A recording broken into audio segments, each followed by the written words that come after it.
Matthew chapter 9. Getting into a boat, Jesus crossed over the sea and came to his own city.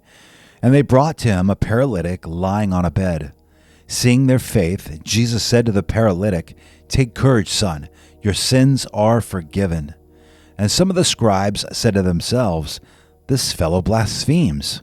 And Jesus, knowing their thoughts, said, "Why are you thinking evil in your hearts? Which is easier to say, 'Your sins are forgiven,' or to say, 'Get up and walk'?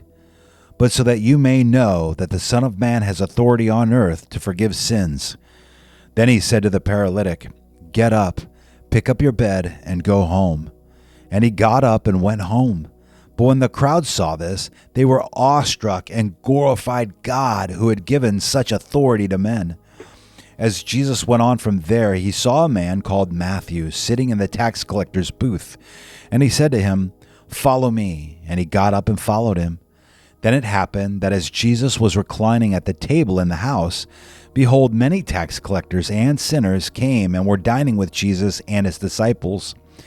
When the Pharisees saw this, they said to his disciples, "Why is your teacher eating with tax collectors and sinners?" But when Jesus heard this, he said, "It is not those who are healthy who need a physician, but those who are sick. But go and learn what this means. I desire compassion and not sacrifice, for I did not come to call the righteous, but sinners." Then the disciples of John came to him, asking, "Why do we and the Pharisees fast, but your disciples do not fast?" And Jesus said to them, "The attendants of the bridegroom cannot mourn as long as the bridegroom is with them, can they?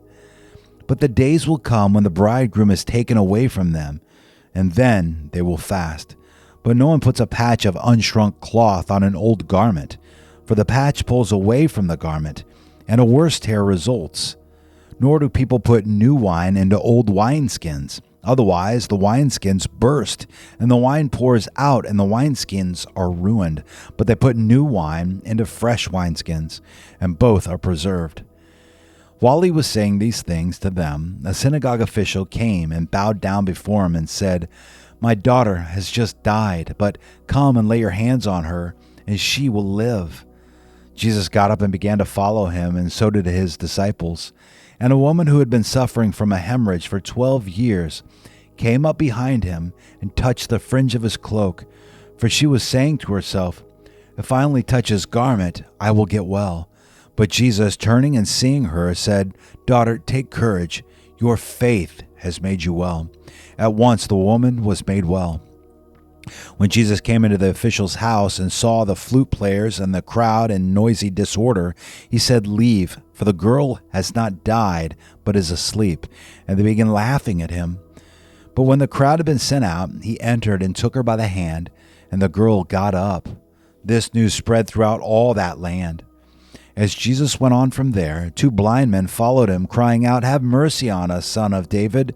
When he entered the house, the blind men came up to him, and Jesus said to them, "Do you believe that I am able to do this?" They said to him, "Yes, Lord." Then he touched their eyes, saying, "It shall be done to you according to your faith."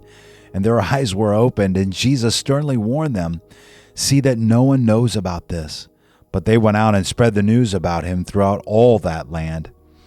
As they were going out, a mute, demon-possessed man was brought to him. After the demon was cast out, the mute man spoke, and the crowds were amazed and were saying, "Nothing like this has ever been seen in Israel."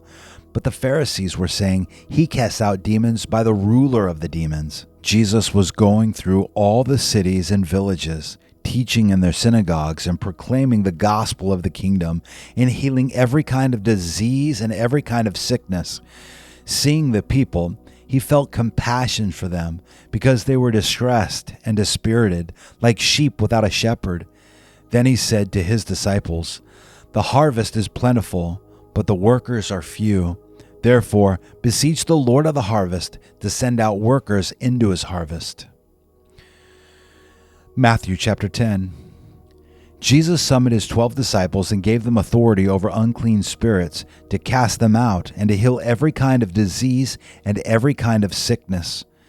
Now the names of the 12 apostles are these: The first, Simon, who is called Peter, and Andrew his brother, and James the son of Zebedee, and John his brother, Philip and Bartholomew, Thomas and Matthew the tax collector, James the son of Alphaeus, and Thaddeus, Simon the Zealot, and Judas Iscariot, the one who betrayed him. These 12 Jesus sent out after instructing them, "Do not go in the way of the Gentiles, and do not enter any city of the Samaritans, but rather go to the lost sheep of the house of Israel. And as you go, preach, saying, the kingdom of heaven is at hand. Heal the sick, raise the dead, cleanse the lepers, cast out demons. Freely received, freely give. Do not acquire gold or silver or copper for your money belts, or a bag for your journey, or even 2 coats or sandals or a staff, for the worker is worthy of his support. And whatever city or village you enter, inquire who is worthy in it, and stay at his house until you leave that city. As you enter the house, give it your greeting. If the house is worthy, give it your blessing of peace. But if it is not worthy, take back your blessing of peace. Whoever does not receive you, nor heed your words, as you go out of that house or that city, shake the dust off your feet. Truly I say to you, it'll be more tolerable for the land of Sodom and Gomorrah in the day of judgment than for that city. Behold, I send you out as sheep in the midst of wolves. So be shrewd as serpents and innocent as doves. But beware of men, for they will hand you over to the courts and scourge you in their synagogues. And you will even be brought before governors and kings for my sake, as a testimony to them and to the Gentiles. But when they hand you over, do not worry about how or what you are to say, for it will be given you in that hour what you are to say. For it is not you who speak, but it is the Spirit of your Father who speaks in you. Brother will betray brother to death, and a father his child, and children will rise up against parents and cause them to be put to death. You will be hated by all because of my name, but it is the one who has endured to the end who will be saved. But whenever they persecute you in one city, flee to the next. For truly I say to you, you will not finish going through the cities of Israel until the Son of Man comes. A disciple is not above his teacher, nor a slave above his master. It is enough for the disciple that he become like his teacher, and the slave like his master. If they have called the head of the house Beelzebul, how much more will they malign the members of his household? Therefore, do not fear them, for there is nothing concealed that will not be revealed, or hidden that will not be known. What I tell you in the darkness, speak in the light, and what you hear whispered in your ear, proclaim upon the housetops. Do not fear those who kill the body, but are unable to kill the soul, but rather fear him who is able to destroy both soul and body in hell. Are not 2 sparrows sold for a cent? And yet not one of them will fall to the ground apart from your Father. But the very hairs of your head are all numbered. So do not fear, you are more valuable than many sparrows. Therefore everyone who confesses me before men, I will also confess him before my Father who is in heaven. But whoever denies me before men, I will also deny him before my Father who is in heaven. Do not think that I came to bring peace on the earth. I did not come to bring peace, but a sword. For I came to set a man against his father, and a daughter against her mother, and a daughter-in-law against her mother-in-law, and a man's enemies will be the members of his household. He who loves father or mother more than me is not worthy of me, and he who loves son or daughter more than me is not worthy of me. And he who does not take his cross and follow after me is not worthy of me. He who has found his life will lose it, and he who has lost his life for my sake will find it. He who receives you receives me, and he who receives me receives him who sent me.